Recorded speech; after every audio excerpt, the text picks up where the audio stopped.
Have you ever dared to imagine a world where young men were chosen to luxuriate in opulent wealth and privilege, serving as concubines to powerful rulers in the heart of Africa's grand empires? Picture a tale so extraordinary it seems plucked from the realm of fantasy.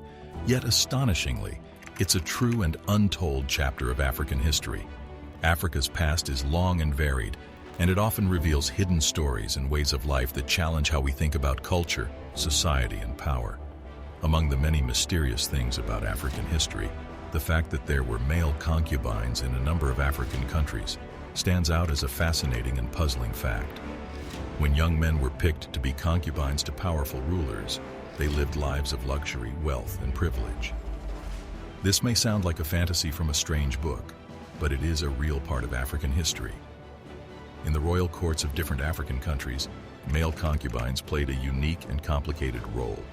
Their position was a strange mix of being powerful and being weak. Even though they had nice clothes, jewelry, and nice places to live, they were not as important as the masters and other high-ranking officials. Their lives were based on strict rules, and they were often at the mercy of the ruler's moods. So why did these kings have male concubines, and what did these men do with their lives? Male concubines were common in African countries for a number of different reasons. These concubines were carefully picked based on how smart, loyal, and beautiful they were. Many of them came from tribes that had been conquered or were given as tribute by vassal states. Their job at the royal court was more than just spending time with the king and getting sexual pleasure. Male concubines were valuable because they could give wise advice to rulers and show intelligence and wit that could help run the kingdom. They were also supposed to have artistic skills like music, poetry, and dance, which they used to entertain the ruler and other important people. Male concubines had more duties than just giving advice and making art. Many were in charge of the empire's finances or trade. Others took care of the ruler's personal business and planned important ceremonies and events. But these perks came with a high price. You had to follow a strict set of rules that included always obeying and respecting the master.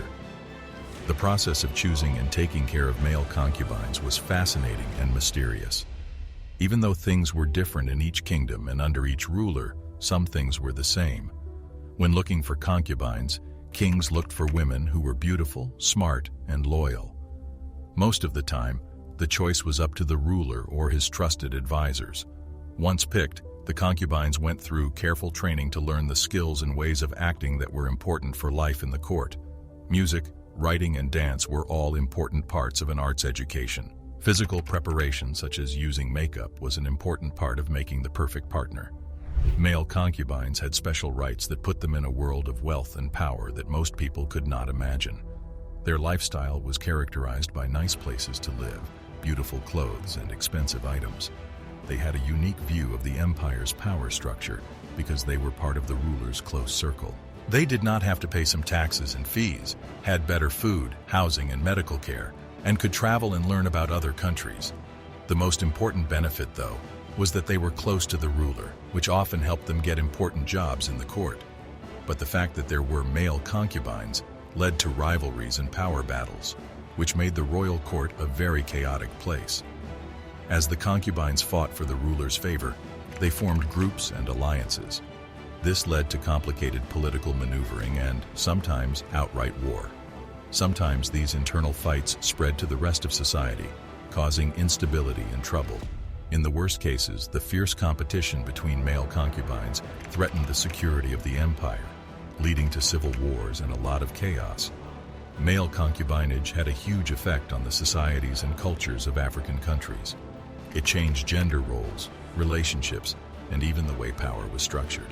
The fact that there were male concubines challenged traditional ideas of manhood, femininity, and monogamy. This made gender and sexuality more fluid and open to experimentation. The way power changed in the royal court was different from what had happened before, and it put more emphasis on personal allegiances than on inheritance. This changeability often went against traditional ideas of rank and power. What do you think of the video? Let us know in the comments below. If you enjoyed this video, be sure to give it a like and hit that subscribe button before you go. Thanks for watching.